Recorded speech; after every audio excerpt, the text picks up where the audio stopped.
Swayam Prabha. Digital India. Educated India.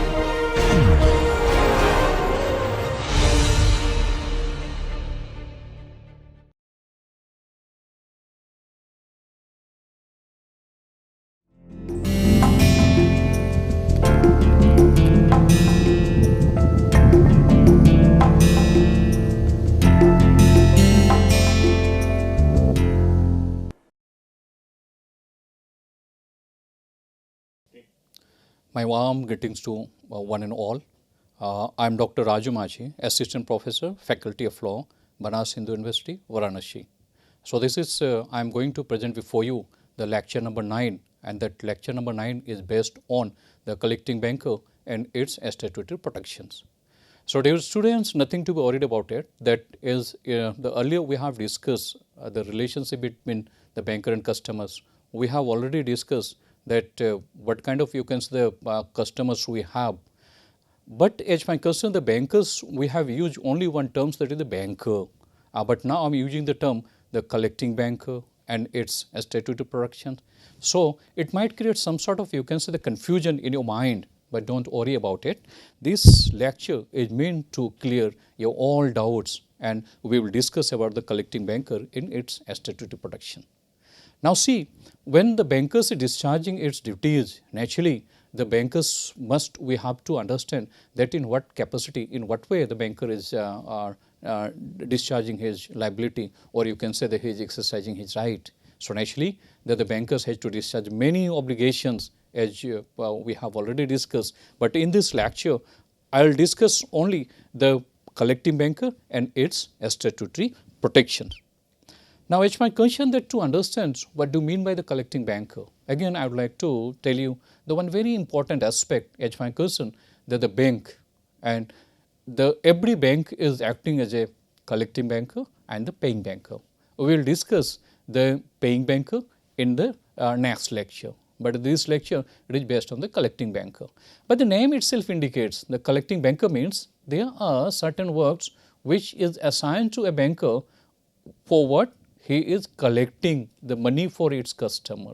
That is very important aspect, as I have told you, that the collection of a check, the collection of the other kind of, you can say, the drafts, money, etc., that the bankers has to discharge their duties. Nowadays, in the present time, if you see, the bankers cannot keep isolations, or the banker cannot confine for making its own, you can say that the primary business. The primary business, as you have discussed, the primary business is to accept deposits and to lend and invest the money, and the liability lies to that repayment on the demand. So that is the basic, you can say, or the primary business of the banking. But if the banking will confine himself in that business only, then it is very difficult to survive in the present era, or in the, you can say, the competitive era, because the banking is also facing the competition amongst the private companies and the others. So the even whatever the status of your whether you are the nationalized bank or whatever may be your status, it doesn't matter. You'll have to compete with the others, those who are rendering the banking service in India. As I have already mentioned in the previous lecture, that is, the banking business has been described under section 6 of the Negotiable under the Banking Regulations Act of 1949, and it describes a long list of the banking business. But again I am telling you, it is not necessary. The banker must engage himself in all those businesses, and if the any banking, if he is not engaging themselves in any of the business apart from his primary business, he is not going to lose his status to be called as a banker. But as I have told you that the options, the choice is not available to any banking company, because the banking company has to, if they wish to survive, if you wish to flourish in the present time, then naturally they'll have what they'll have to do, they'll have to compete with the others. And it is, you can say, in the present time, the competition is a very big issue before any business. So banking is also facing the same kind of, you can say, the problems. So the collection of check is one of the primary business which is necessary for the banking sector. So as I have told you that every banker, they are collecting banker as well as the paying banker. How we can understand that he is a collecting banker? When the banker is collecting any instruments in the favor of his customers, he is become a collecting banker. So, at the time of collecting, there may be some sort of, you can say, the responsibility will arise, or any accident or the incidents may occur. In the circumstances, whether the bank will held liable every time? Answer is no, the banker cannot be held liable every time. But if the banker act negligently, naturally the banker can be held liable for it. So, in this background, we will discuss who is a collecting banker, then we will discuss what kind of the act he is performing, then we are calling it a collecting banker. At the same time, we will see that the statutory protection services available to the banker, how it can be availed. Naturally, that for any rights which is, or privileges which has been granted under any of the act, on the other side we find that the act prescribe some sort of, the requisite that has to be maintained, or that has to be complied, then only the statutory protections which we granted to a banking company that is available as a collecting banker. So, the first question is, who is the collecting banker? Answer is that a banker who collects checks, bill of exchange and other instruments on behalf of the customers is known as a collecting banker. Now, let me tell you the checks, as far as concerned, that it is one of the negotiable instruments which is defined under section 13 of the Negotiable Instruments Act. As I have told you that in the next lecture we will discuss in details. So, I am not mentioning all the things here. The bill of exchange, again it is the Negotiable Instruments Act, and the other instruments like the drafts and others, if it is submitted before the bank by its customers for to collect the money, so banker will do that. And whenever the banker is discharging such kind of the duties towards its customers, or he is extending such kind of services to its customers, the bankers become playing a role of collecting banker. Now, a collecting banker undertakes to collect the amount of checks for his customers for the paying banker. So, what is, he is collecting money from where? From the other banks, and the other banks at the same time they are acting as a what? They are acting as a the paying banker. So, he will collect money from where? He will collect money from the paying banker. For a collecting banker, the other banks are what? When he is collecting money, the other banks will be treated as a paying banker for the purpose of the collecting banker. So, the banker is under no legal obligation to collect checks drawn upon other banks for customer, but every modern bankers perform this duty because no customer will be satisfied merely with the functions of payment of checks alone. Now, as a part of the paying banker, its duty is to pay the order which has been made by the customers, and how the customers made his payment, or you can say the request or the order, that is he made in form of the check. So, paying check only if any banker is doing that work only as a paying banker, because the liability lies towards the banker that he has to repay, or you can say the payment must be made whenever the customers demand money. So, that is his the primary business, he has to do that. But apart from that, if he is not engaged himself in a collection of the money from the other banks when the customers require that kind of services, and the bank will confine himself to that only, then as I have told you that it is very difficult to survive. And what happened that if you will not provide such kind of services to your customers, what the customers will do, because nowadays it is not the single bank is available. Even you find that there are various banks are working, and where the customers will go, the customers will go where they will get all kind of, you can say, the services which is empowered by section 6 of the Banking Regulations Act to engage a banking sector in a banking business. So, it is under compulsion that every banker has to engage themselves the all kind of, you can say, the banking business which has been prescribed under subsection 1 of section 6 of the Banking Regulations Act. Now, functions of a collecting banker, when we are talking about, then the first functions of the collecting banker as a holder for value. Now, when we are talking about holder for value, means that he is holding that amount for a certain period, and that will happen when the bankers will, when the customers deposits a check and he is sending that for the collections, at that moment the banker, the collecting banker, as is holding the capacity of holder for value. When a collecting banker pays the customers the amount of the check or credits such amount to his accounts and allows him to draw it before the amount of the check is realized from the drawee banker, the collecting banker will be known as the holder for value of the check, as I have already mentioned before you. Again, it is a very important thing which I will have to mention, that the holder in due course and the holder for value. There is one circumstances where we found the bank acting as a holder for value. For example, the general practice is that when you are depositing a check for the collection, the banker will not allow its customers to withdraw unless he is collecting money from the paying banker and he is crediting in the customer's account. He will not allow or he will not make any kind of payments. But sometimes when he has a good faith, in the good faith, the bankers may allow the customers to before entering or before collecting money or before crediting in the customer's account, he will allow for the withdrawal of that amount. When he allowing for withdrawal of such kind of amount, at that time we find that the banker, whenever he will receive that money, he will of course that will be his own money, because he has already paid that money before the realizations of that amount from the part of the paying banker and without crediting in the accounts of the customers. So, anything if the wrong happens, for example, if the check is dishonored, the paying bankers denied for the payment, then immediately the rights is available to the we can say the collecting banker to inform the concerned customers and request him to deposit that money as early as possible.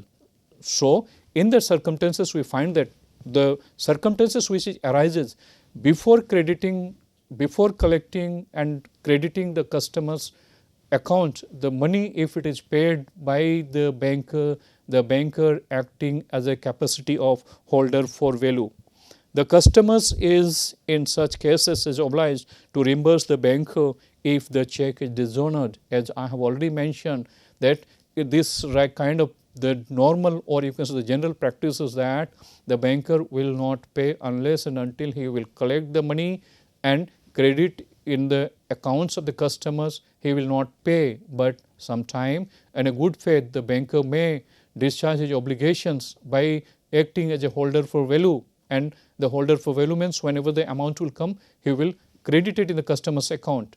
At the same time, when the bank ensure that if any wrong thing happened or you can say the check is dishonored, in such a circumstances the customers will make payment immediately.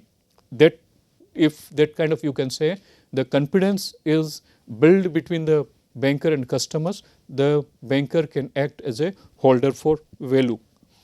The second duty, normally it is the duty as far as concerned as a part of the collecting banker, that the banker as an agent. That is, the banker as a holder for value, as I have told you that under certain circumstances where there is a good kind, you can say the best relationship developed between the banker and the customers, then only the bankers will act as a holder for value. But normal cases, as far as concerned the collection of checks, the banker acting as an agent. So, a collecting banker acts as an agent to the principal who is his customers. Arising from this legal burden, the collecting banker entered ipso facto into the region of section 212 inter alia of the Contract Act 1872. This section concerns itself extensively with the skill and diligence required from an agent, by emphasizing that the agent is bound to conduct the business of agency with as much skill as is generally possessed by the persons engaged in similar business.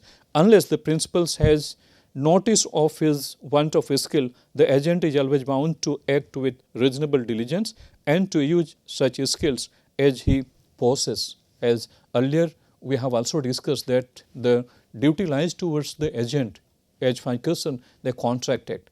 It is expected from the Contract Act under section 212, that is, it is expected that the agent will act without any kind of the negligence, and at the same time it is expected that the agent will act as it is ordered, or you can say the directions has been made by the principal, and here the principal is the customers. The customers directs its banker as an agent, when the banker is acting as an agent, to collect that money.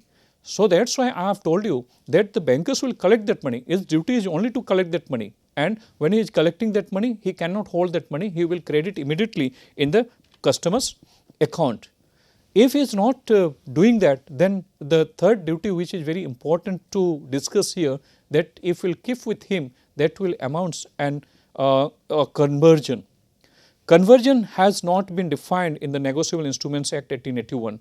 As for Thomas Dictionary of Banking, any person who, however, innocently obtains possessions of goods or the property of another who has been fraudulently deprived of the possessions of them and disposes of them, whether for his own benefit or that of another person's, is guilty of conversion. It was decided in the Hollins versus Fowler also. Again, I am repeating it.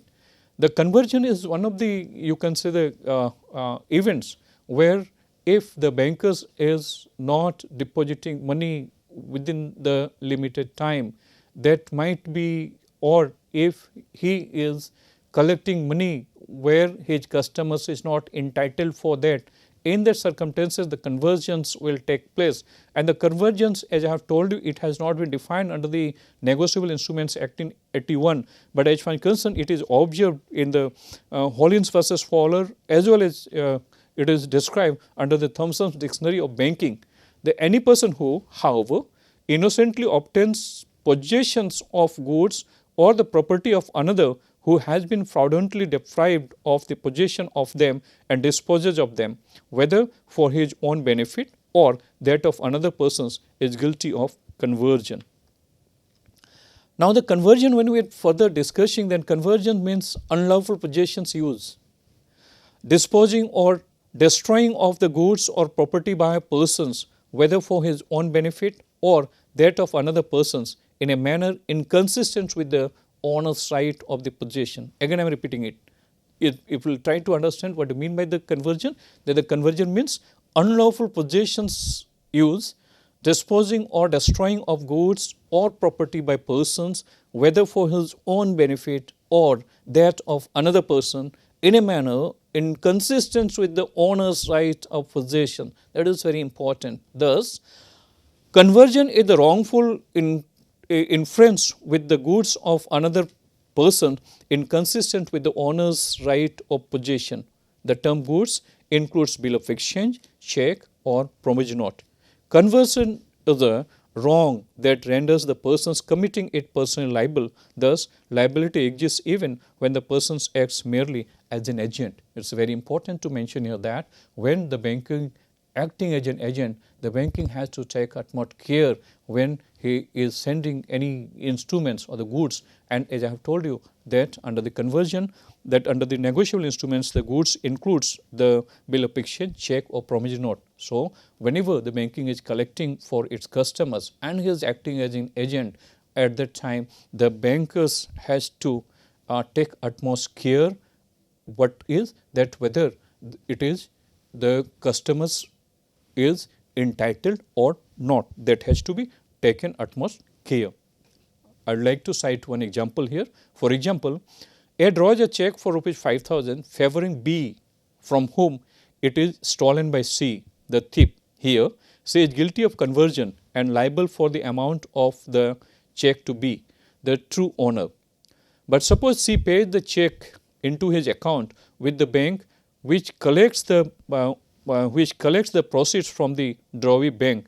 C then withdraws the monies and disappears or merely spends it. Thus, the bank may be liable for the amount of the check which is collected quite innocently as agent of a customer who had no title to it. Now, very interesting thing is that the duty lies towards the banker that see that the knowingly, because he is a thief, he found a check, he presented the check before the bank and the bank collected in his favor, and after the withdrawing the money, he disappears, and the claim is made by the the persons who is actually owner of it. And in these circumstances, we found that although bank act innocently, because the bankers was not found comfortable to find out whether the persons, means his customers who is presenting check, whether he is entitled or not. Innocently he collected it, but it was found that the agent of a customers who had no title to collect it, title to it, and if he collected that money, that the bankers is liable for it. Now, there are some of the incidents which I like to cite before you, that is the incidence of a banker's liability for conversion, because it is very important as far as the collecting banker. The first instance, we can say that when a banker collects a check for a party who has no title or has a defective title to it, it is guilty of conversion. And that means it is the duty lies towards the bankers. The bankers has to ensure that the persons who is presenting a check for the collections, whether he is entitled or not, or if there is any sorts of the defective title, and if he is collecting it, that it is guilty of conversion. Now, the second instance we can say here that a banker will be liable for conversion if he delivers to an unauthorized person's articles left with him by a customer for safe custody. So, again in the case of the safe custody, if the bankers without you can say the checking the authenticity of a customers, and he is handing over that from the septibles any articles to some other persons, the bankers can be held liable as far as concerned the conversion is taking place. The third instance we can mention here, that a bank is said to be negligent and is to be liable for conversion in receiving or collections on behalf of the sole director of a company for his own personal account, checks payable to the company without making any inquiry. Now, as we have already discussed earlier, again I would like to mention here that whenever in case of the artificial person, particularly the corporations or the firms or any clubs or the local authority, the bankers has to ensure that whether it is issued by the in a proper manner or not, and it is the persons who is entitled, whether he is entitled as a signatory or not, that has to be ensured. Without ensuring that, if the bankers is making payment, the bankers can be held liable for the conversion. Another instance we can say that the collecting banker will be liable for conversion if it fails to detect the discrepancy between the name of the payee and endorsement on the check. Another instance, a banker may become liable for conversion for a wrongful collection of a check, but no conversion arises out of a debt. If the banker opens account without introduction and subsequently the checks etc. are collected for the customers paid into the account, and whose happen to be the someone else, the bank may be liable for conversion unless protected by law. Now, I would like to cite one example here. Suppose a check is you can say missed by someone else, and it is found by some other persons, and he rushes to the bank because it is a cross check. And as I have earlier also mentioned, again I would like to recall you that the cross check cannot be in case without having a account in the same name in any particular bank. So, if the customer does not have that, it cannot be encased, it is worthless because it is not a bearer check, it is a cross one. So, in that circumstances, if suppose a check was misplaced by someone and it found by someone else, the persons who found that check, he deposited that check in his bank account because he had no account. So, by collecting the wrong information, and or you can say the bank in a very hurriedly, he opened an account and the check has been deposited in that account, collected the money and it was encased, and sometime the later on it is found that the person is not entitled for that, there is a defective entitlement. In the circumstances, the bankers is liable held, and as a collecting banker, the statute protections which is granted, that is not available because it acts the negligently. So, in these circumstances, we find that the bankers has to do some sort of, you can say, the functions if you really wish to get the protections which has been available. In this segment, I will discuss with you, that is the statutory protections of the collecting banker. As we have seen that the duty which has been imposed to the collecting banker, the collecting bankers is undergone through the various kind of, you can say, the serious the act, where sometime we find that the collecting banker cannot find himself in a comfortable zone. The reason behind it, because it is very difficult to see or very difficult to determine whether the title of the persons who is depositing the check, whether it is defective one. So, but as far as concerned, when we are talking about the statutory protections to the collecting banker, then these things are required. What are? A, the payment of cross check could not be received at the counter by persons other than bankers. He had to collect such checks for his customer. As the agent of the customer, the collecting banker should take due precautions with a view to avoid the risk of conversion involved therein. And however, it is a difficult task for the collecting banker to examine the abode of title of his customers, especially when one has to collect numerous checks daily in the ordinary course of action. As I have already discussed with you, that the first and foremost thing, when as far as concerned, when we are talking about the collecting banker means the check must be presented in the crossed one. If the check is uncrossed one, the banker cannot act as a collecting banker. The banker will act as a paying banker. The paying banker means, if it is a multi-city check, then it can be presented in any of the branch of that concerned bank. If it is not that kind of check, then the check must be presented before the concerned branch. Otherwise, the paying banker cannot act as a the role which has been given to the paying banker. So, the second thing, that as an agent of a customers, the collecting banker said take due precautions with a view to avoid the risk of conversion involved therein. As we have discussed, the various kind of, you can say, the incidents where the conversion would take place. In the circumstances, the banker as an agent, he has to take utmost care to avoid the conversion. As I have told you that, however, it is very difficult task for the collecting banker to examine the avoid the title of his customers, especially when one has to collect the numerous checks daily in the ordinary course of action. As you know, that the bankers is not working in a particular check. Every day he has to exercise the duty as a collecting banker. He is collecting the numerous checks daily, and in that circumstances, it's a very Herculean task, you can say, before the banker, that to find out or to determine the defective of title. It is very Herculean task for the banking. But as far as concerned, in our country, in India, the protections is available to the collecting banker against liability for conversion of checks under section 131 of the Negotiable Instruments Act 1881, which corresponds to section 82 of the Bill of Exchange Act 1882 of England. There is only one section which talks about the protection, statutory protections to the collecting banker, and that is section 131 of the Negotiable Instruments Act 1881, as I have mentioned that it is corresponding to the section 82 of the Bill of Exchange Act 1882 of England. Let us see what said that, then we will discuss in detail again these things. Section 131 speaks that non-liability of banker receiving payment of check.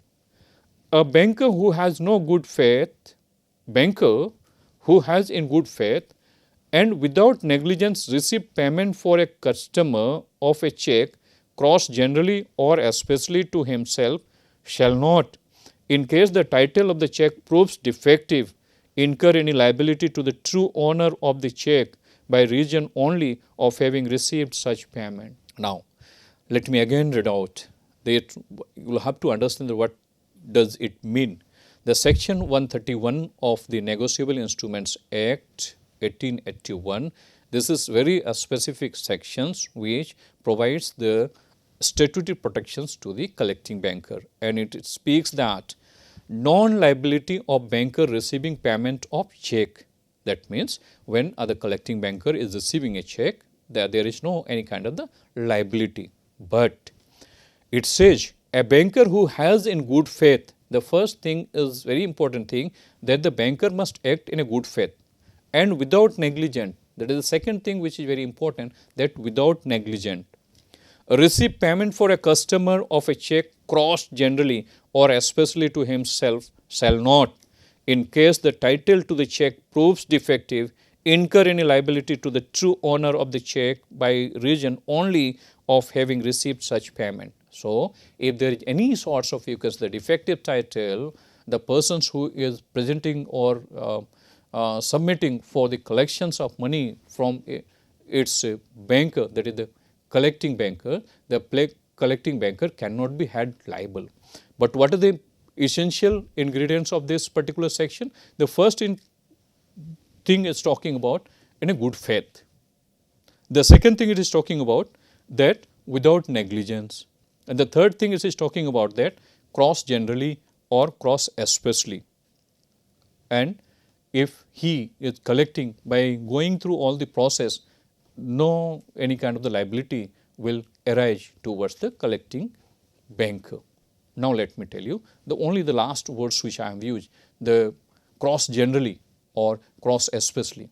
The cross generally, the customers has a right that he can deposit his checks for the collections wherever in anywhere or in any bank wherever he has an account. But on the other hand, when we are talking about the especially cross is made by indicating the bank names that the account pay in SBI only. If it is crossed in that way, in generally just only that in the left upper side of the check, the two parallel line is sufficient. There is, even if you are not writing the account pay, it is understood that it is cross one and the payment will be done through the collecting banker only. And if there is especially one, then the bank has to take care of it. If it is cross especially, the collecting banker is not entitled, even the customers presenting before him, even the customer has accounts in that particular branch, the banker cannot act as a collecting banker because it is specified to a particular banker. And what happened, that the customers has to deposit having in the specific you can say the account with the a specific banker where it is specifically crossed. Now, coming to the next, there, as I have told you, that the requisites of statutory protections to the collecting banker. It is very important. What are these? That to get or to obtain the relief which has been granted under section 131 of the Negotiable Instruments Act to the collecting banker, it is very much important that the collecting banker must fulfill, or you can say comply or qualify these four very important you can say the requisites. What are these? The first one is the check should be crossed. The second one is payment must be received for a customer. The third one is the banker must act only as agent for collection, and the fourth one is the banker to act in good faith and without negligence. These the four things as I have already discussed with you. The first, let me tell you that we have already discussed the check should be crossed one. As a collecting banker, unless when the person is presenting a check before the collecting banker, the check must be crossed one. And when we are talking with a cross one, at the same time the bankers has to ensure that whether it is he is entitled to it or not. How it can be determined? If the check is generally crossed, or even if it is especially crossed if the customer is having his accounts in that branch. So, it is all right, there is no problem. So, he has to ensure that what kind of the cross has been made, particularly in case of the special cross wherever it is made, he has to ensure that whether he is entitled to collect that amount or not. The second thing is the requisites is that the payment must be received for a customer. That means if any person who is not a customer of that bank, the banker is not entitled to collect that money. The banker's duty is that to collect money for its customers only. That means, as we have discussed under the chapter, or you can say the lecture, the relationship between the banker and customers, at the time we find that when the banker is acting for its customers, then he must receive the amount for the customers only. It is not for the others. So, the third thing is talking about, third requisite is the banker must act only as agent for collection. As earlier we have discussed that the banker sometimes acting as a holder for value, but it is requisites as far as section 131, the banker must act as an agent only, and when he is acting as an agent, that means the bankers will pay the amount when the payment will receive from the paying banker, and when the bankers is crediting that amount in the account of customers, then only the payment will be made by the collecting banker. So, that has to be ensured that he is acting as an agent only. And the last requisite is the banker to act in good faith and without negligence. That is the belief on the belief and the without negligence. So, in the next segment we will discuss that what do you mean by the negligence. The little bit we will have to highlight on that particular point. The word negligence has no definite meaning in banking law. It has been very widely interpreted by courts of law, frequently to the detriment of bankers. It is flexible and ever expanding in its scope as new circumstances arise. It was very beautifully described in the case of Bengal Nagpur Railway Company Limited versus Taraprasad Mehti. It is stated that the court observed that negligence is the branch of duty.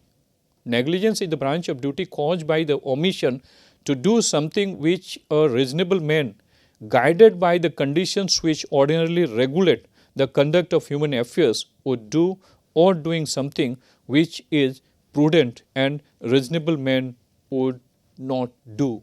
That means the persons under his own understanding, if he is doing with the reasonable cause, that will not come under the negligence, and the remaining if he is doing, that will come under the definition of a negligence word.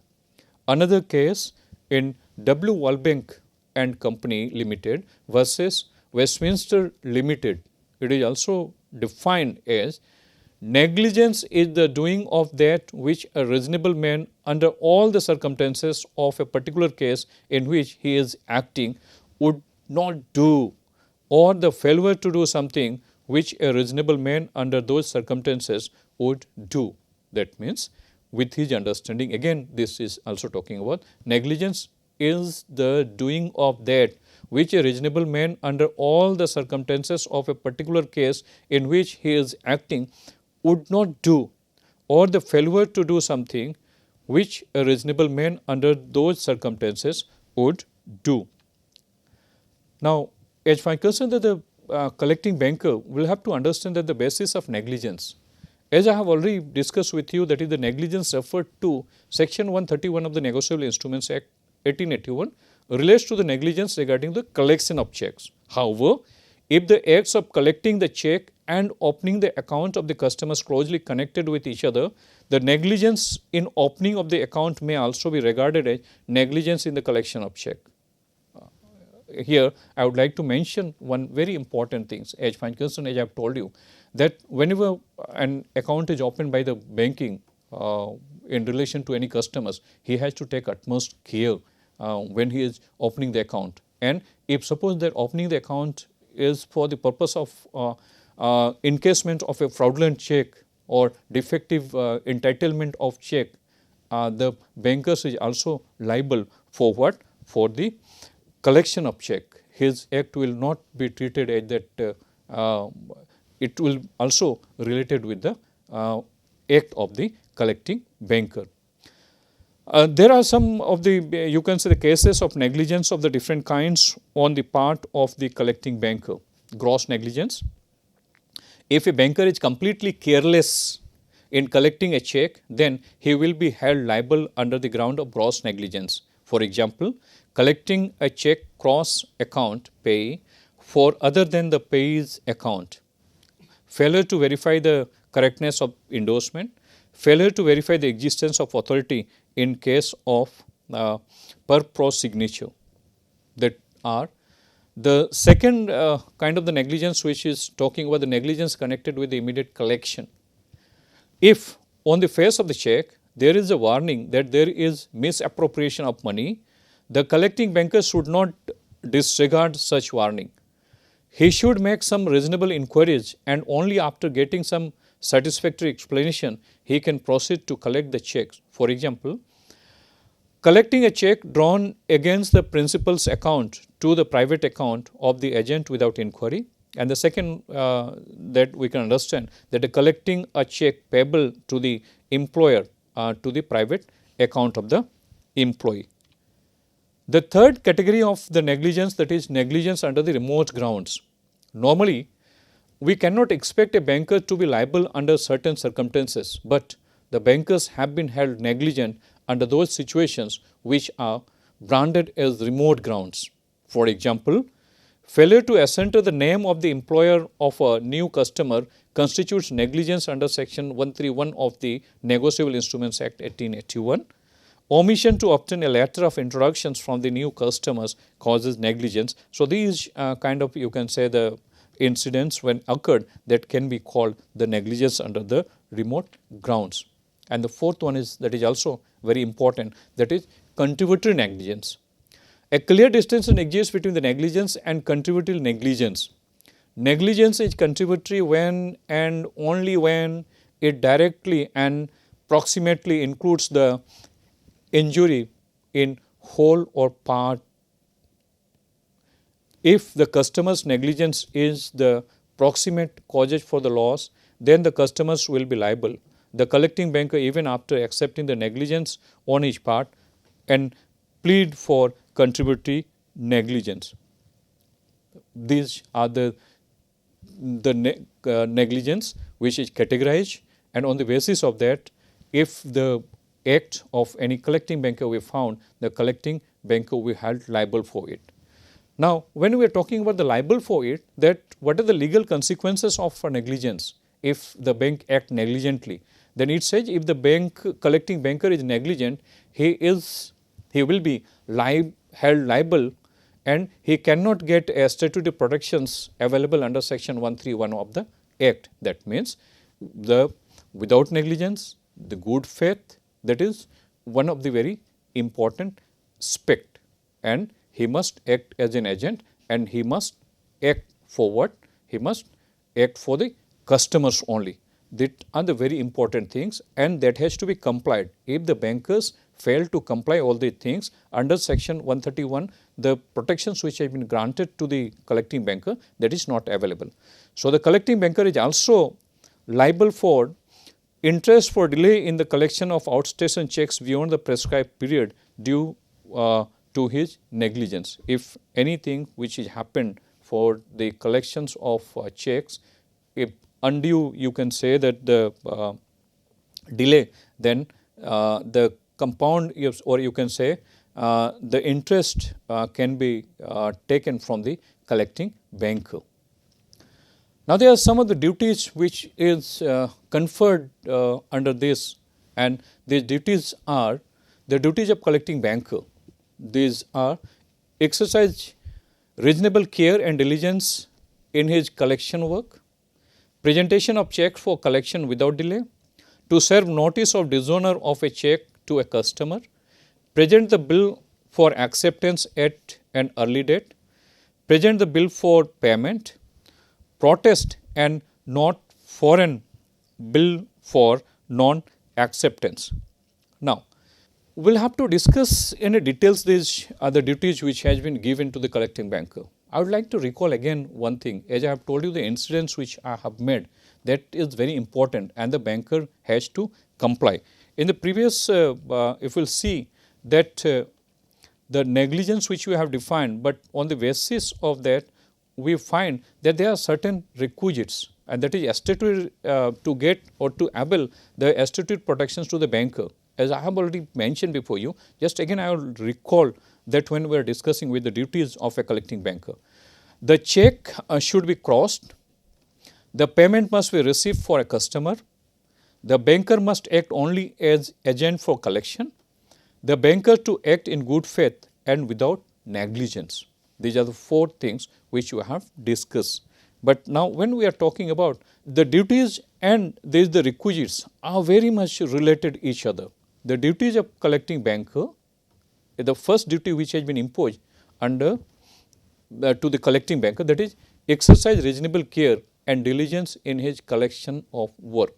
That means he has to ensure that when he is collecting a check for his customers, he has to ensure particularly the name appears, and it is very important to mention here that section 10 of the Negotiable Instruments Act, the apparent tenor, how it looks, there is no any kind of the alteration. It is very important. If any sorts of, you can say, the alterations you will find in the check, and it is very much, you can say, the legible with the help of the naked eyes only, the bankers, even if the bankers is sending for the collections and he is collecting the money for the customers, it will be a kind of, you can say, the gross negligent act which has been done by the collecting banker. So, the first and foremost duty which lies towards the collecting banker, that is exercise reasonable care and diligence in his collection work. As again I would like to mention here that whenever he is sending for the collections, the 3-4 things which is very important he has to ensure. The first thing, that the crossed one, whether it is crossed one or not, and the second thing, if it is crossed one, then whether he is entitled or not, because due to the general cross and the special cross, he may not be entitled. In case of the general cross, every bank is entitled, but in case of the special cross, it is whose name is specified, that bank is entitled to collect that money. So, that has to be ensured. The second thing, as I have told you, that there is no any kind of the defect title, and the defect title can be ensured by going through the things which is apparent in the instruments, like the check, if there is overwritten or there is mismatch in the name. So, the bank should take care of it, and if he will find that there is a mismatch of the name, he has to return that check to its customer. So, the presentation of check for collections without delay, when he receive a check for the collection from his customers, the end of his customers, it is the duty of the banker to send immediately for the clearing house. At present time, we are not directly sending to the banker or the banking, we are sending it to the clearing house. So, that has to be ensured that as soon as the check is presented, it must be present before the clearing house, so that the amount can be received by the collecting banker as an earliest date. To serve notice of dishonor of a check to a customers, it is very important. When we will discuss about the dishonor of check, then we will find there are some of the important aspect, but at the time being, why it is very important, serve the notice is very important, because section 138 of the Negotiable Instruments, which talks about the criminal liability, and the criminal liability will arise the circumstances under section 138, as we will discuss 138 in a details, that is in the under the criminal liability of a dishonoring of a check. But at this moment, just I would like to mention that why it is very important, because to attract the section 138 under the Negotiable Instruments Act, it is very important the check must be written by the banker with mentioning the reason, because the reason is very important under section 138. What is the reason? The reason is that the check is returned by the banking, by the paying banker, by mentioning that there is insufficiency of fund. That is very important. If there is no insufficiency of fund, there are other reasons. If it is written by the banker, the section 130 will not attract very easily.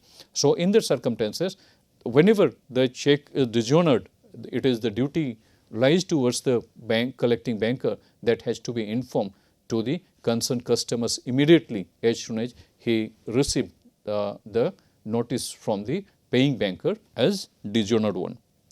Then the fourth one is present the bill for acceptance at an early date. The bill of exchange or whatever maybe he has accepted, that has to be ensured and that has to be accept or present at an early date. Then the present of bill for payment, it is very important duty which lies towards the collecting banker, that whenever received, that has to be present.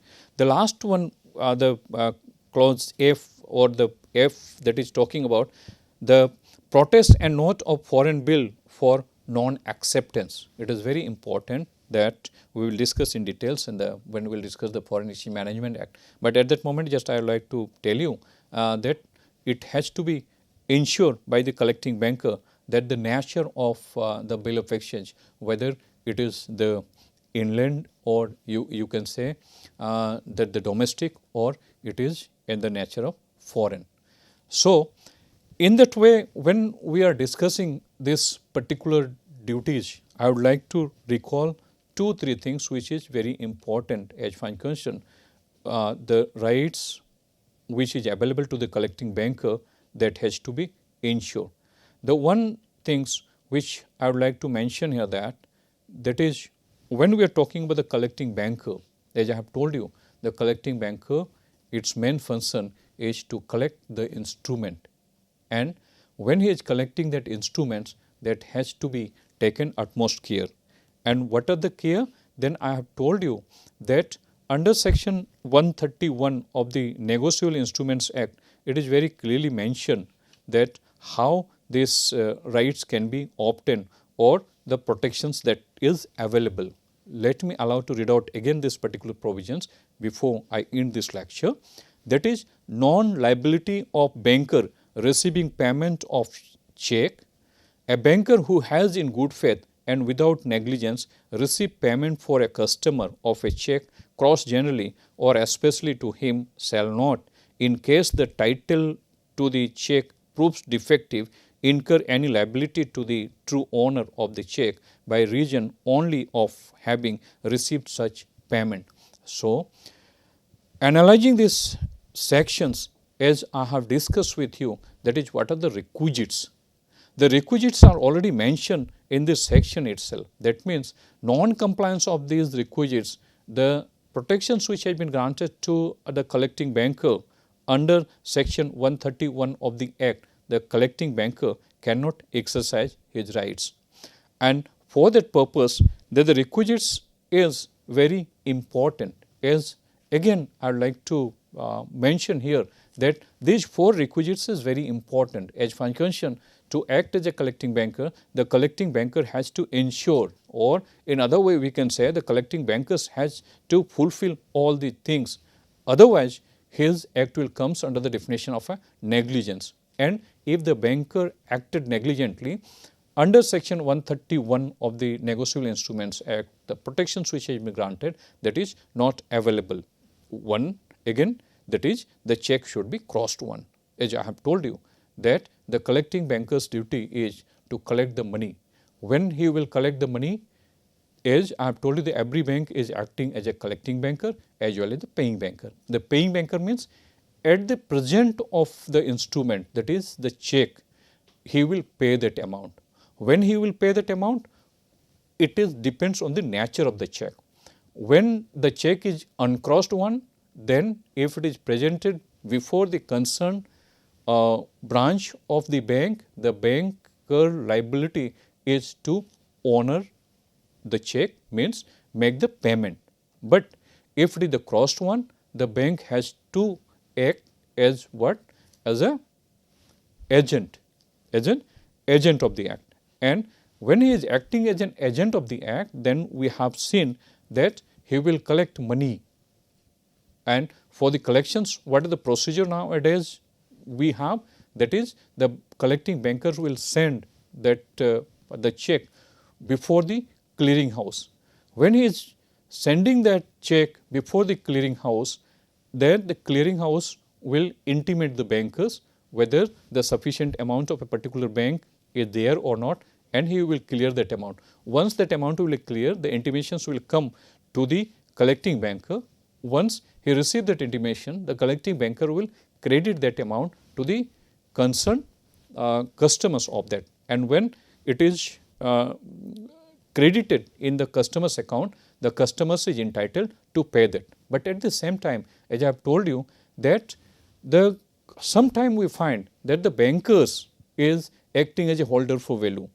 As far as concerned, when the holder for value he is acting, then the entire responsibility lies towards the banker.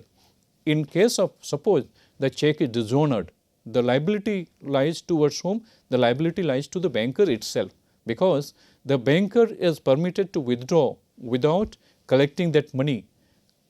And in the circumstances, there is a good faith when we are talking about. The good faith is very important. If there is a good faith between the banker and customers, so immediately the customers will ensure if any wrong thing happened. What is the wrong thing happened? That is the dishonour of check. In case of the dishonour check, immediately it will be informed by the banker to its customers, and the banker will, what the banker will? Banker will receive the money and he will deposit it in the customer's account immediately, so that the amount which has been withdrawn by the banker, that can be adjusted. And the third things, as I have mentioned, that the banker must act only as agent for collections. As I have told you that normally or in the general cases, the banker, as a collecting banker, the banker must act as an agent. The banker must not act as an holder for value. But as I have told you, and the good faith, sometimes the banker cannot be, you can say, that stop acting as a holder for value. The bankers can act as a holder for value, and without collecting money from the paying banker, he can make payment, and whenever he will receive that money, he will deposit in the customer's account. But as far as the practice which is existed, that is the bankers is acting as an agent, and when he is acting as an agent, the collecting banker's duty is to collect the money, credit the amount, then only he will entitle the customers of his bank to withdraw that money. Before receiving and making entry in the customer's account, he will not allow to withdraw that money. And finally, as I have told you, which is very important part of this, that is the banker to act in good faith and without negligence. As we have already discussed, there are the negligence has been discussed in the various way, the basis of the negligence, and we have discussed the negligence in the three parts, that is the gross negligence, the negligence connected with the immediate collection, and the negligence under the remote grounds. I hope that it is very clear to understand that the banker's negligence can be determined on the basis of the three criteria. The one criteria is that is the gross negligence, the second criteria is the negligence connected with the immediate collection, and the third criteria, negligence under the remote grounds.